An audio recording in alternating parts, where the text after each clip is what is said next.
Hi everyone.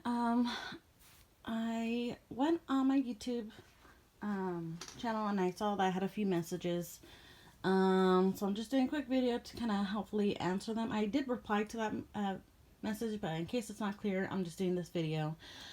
Someone's asking I'm sorry, let me open that question up. I don't plan out my videos. I just kind of wing everything. So, okay. When you cross stitch, do you start wherever you want? That's the question I had. It depends. It really depends. I'm sorry. I don't plan these things out. So, okay. So here, I'm going to start with this piece and it's right here in front of me. This was, I think, the first, chart I purchased on Etsy. So I just purchased this chart and then I had to kit it up myself. If you don't know what kit it up means, it's, when you have a kit, everything's inside the kit. You got the needle, you got the threads, you got the fabrics, and you just start it. If you just buy like the chart on Etsy, you have to kit everything yourself. Meaning you have to find the fabric you want to use and the threads. You can either use all the call for threads. Sometimes if I don't like the colors, I switch them up myself. That goes for any piece, no matter if it's kit or not. But for this piece, I decided to stick with the colors that it asked for. I do have a fully stocked craft room. So, I do have a full set of DMC threads. So if I need the color, I just go in there and get it. If this piece is going to be a long one, if I run out of thread, I can always go to a store and get some more. This is going to be like a big poster. So it's a long piece.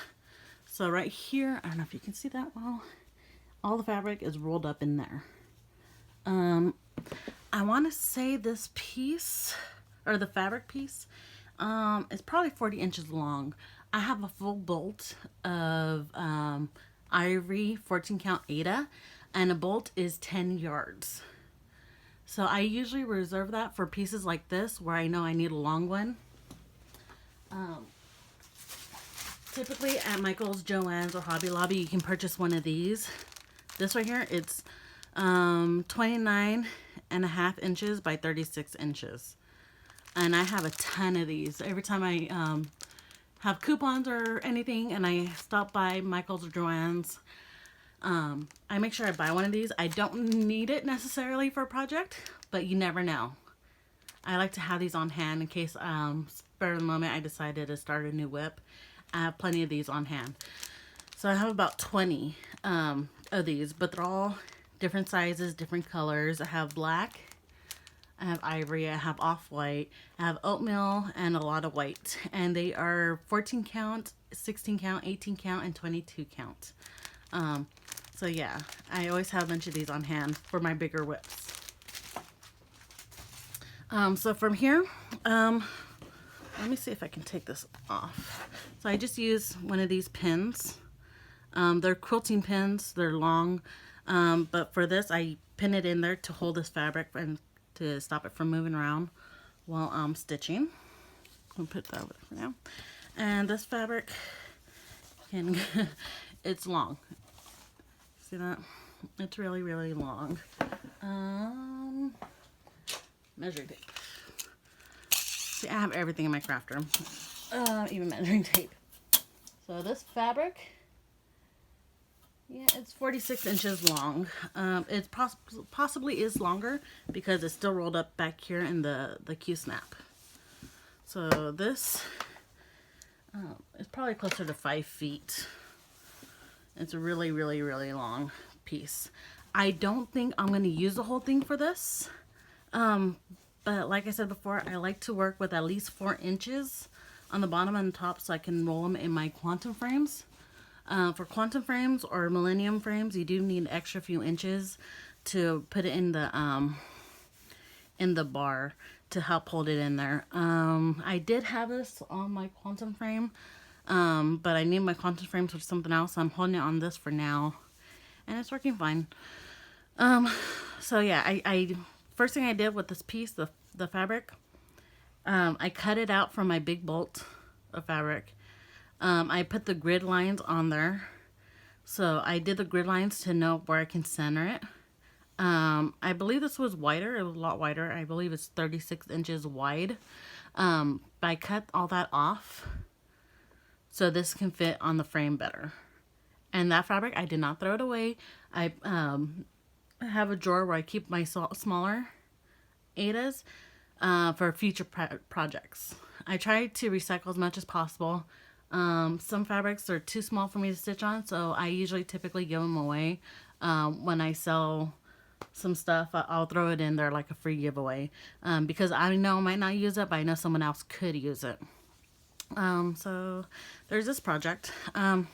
So yeah, I just kind of center it with the grid, and I drew the grid all the way down to work on it. That's something I kitted up. This piece, sorry, my craft room's like a really bad mess right now. Do you see this? Okay. So this is Kingdom of Books.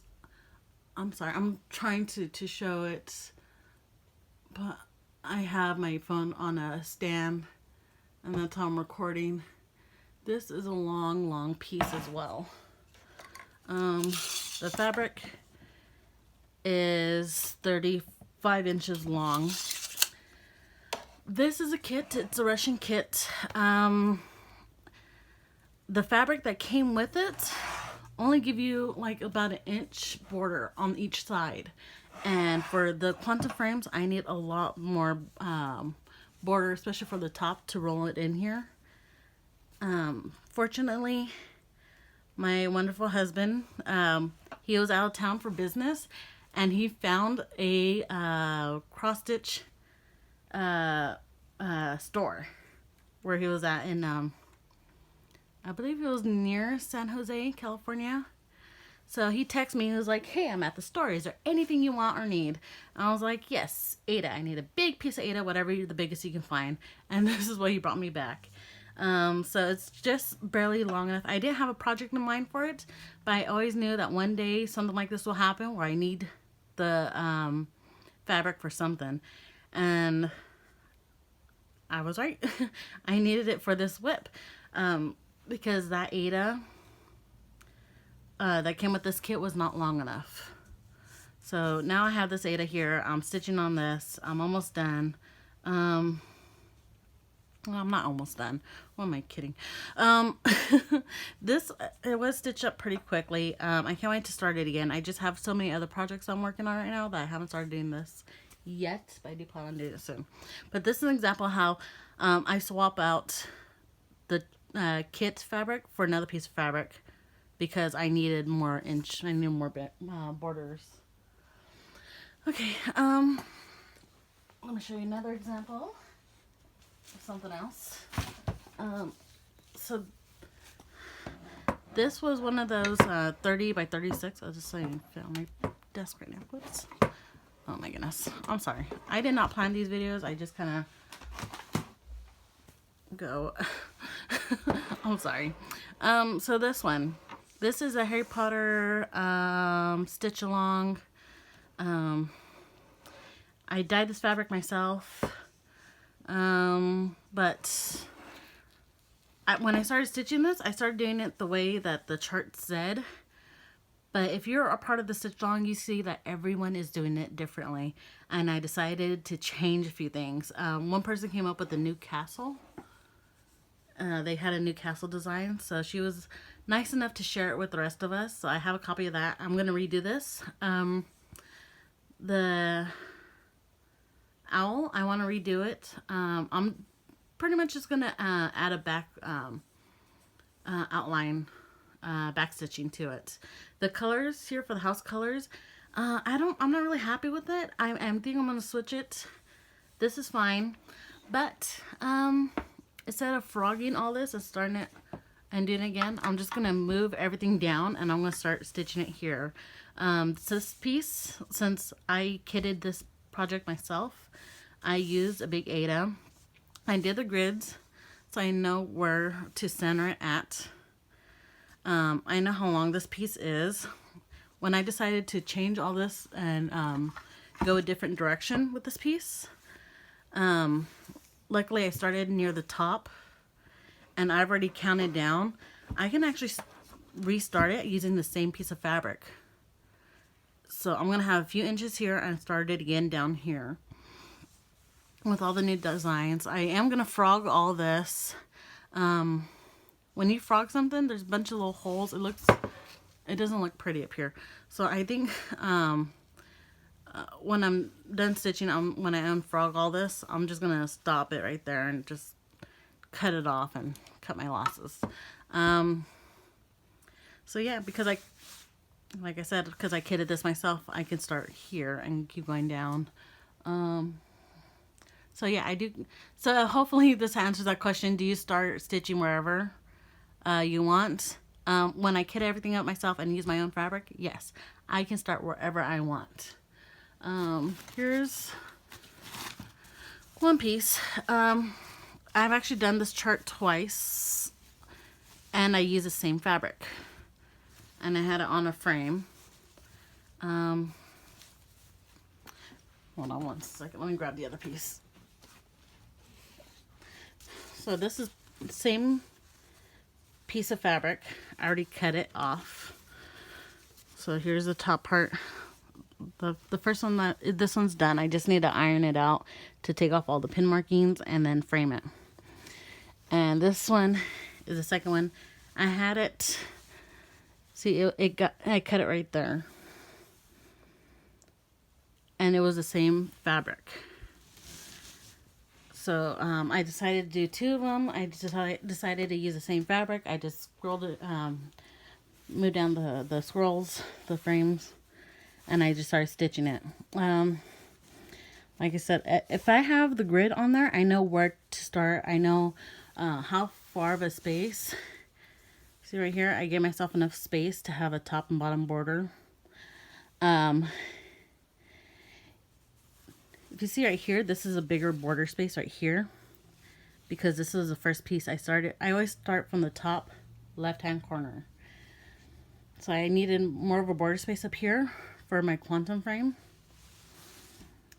Here, because it was the same piece, I hadn't cut it yet when I first started this part. I didn't need that big border space. I'm going to leave this border space here just because framing might need it. But here I didn't need to start it because it was just continued. And then once I started stitching some of this, I didn't need all that space. So that's when I cut this first piece off. And then I continued stitching here. So everything from about this, that line up is already done. So I need to finish this house part over here and then do the bottom part. Let me see if I have any more examples.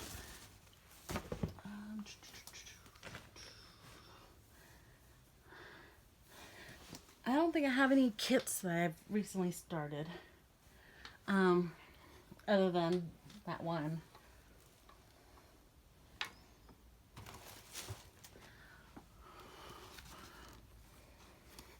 Wait, no. I lied. This is a kit. This is a kit. This is the fabric that came in the kit. I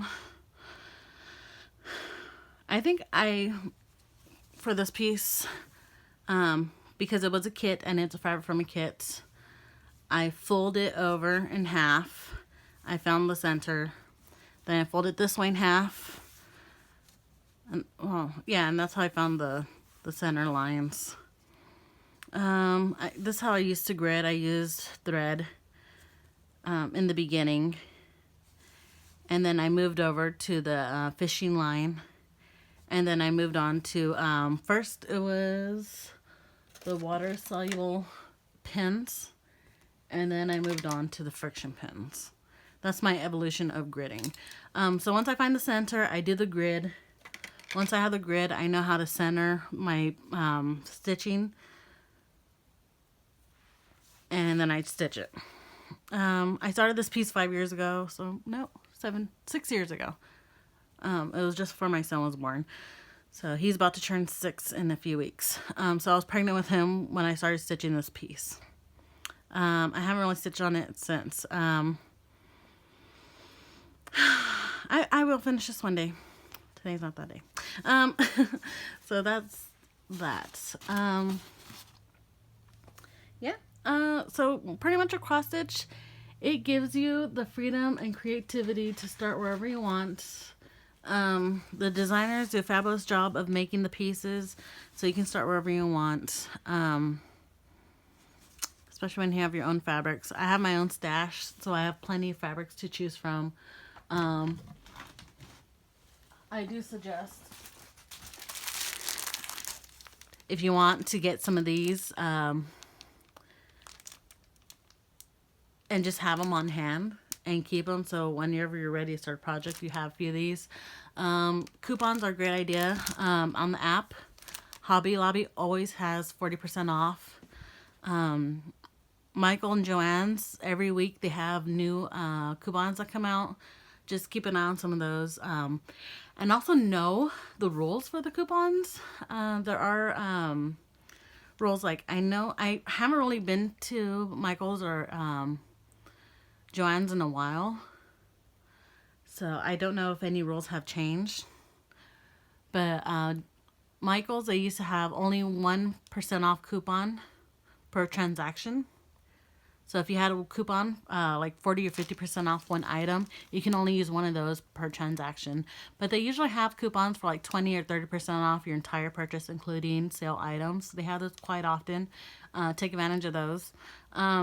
They also accept Joann's coupons. It could have changed, so you would have to do your own research to be up to date on what the rules are. So sometimes if Joann's has a coupon for 60% off one item, which they do have that maybe once or twice a year, you can use that coupon at Michael's.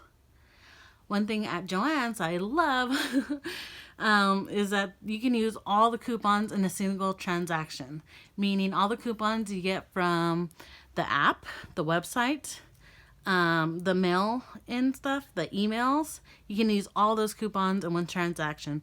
So if you can get 60% off coupon in each thing, then you have 3 or 4 coupons to use in the store in a single transaction.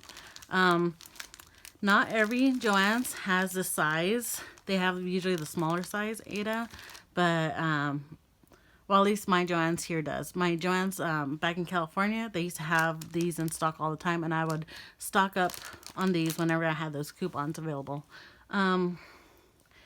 Yeah, you can always go on their website too, and look around, see what they have there. My bolts of Ada, I did purchase that from Joann's, from Joann's.com. I'm not sure if they still have that anymore. Also on Joann's website, I purchased this. This is a DMC cone. This is black 310 DMC. I believe this is, oh my goodness, I think it's 12. It's 12 something. I could be wrong. But it's once in a while you can find them on sale, and then online you can also use the coupons for these. I don't find these, I don't think they have them in store. I think it's only on the website. And they have a larger cone. And that one, when I purchased it, I was able to use the 60% off coupon on it. So the black DMCs, I don't buy the skeins anymore. I just buy them in cone. I purchased this one about 2 years ago. And I put a big dent in it already, and I have the larger cone. Yeah. And I just stored in one of these mason jars. That's how I have it. So, okay. This has turned out to be a longer video. But yeah, I just wing it. I don't, yeah. I know I should probably just take notes and some stuff for next time, but whatever. I hope you guys have a wonderful day and have a great weekend, and I will see you guys next time. Bye.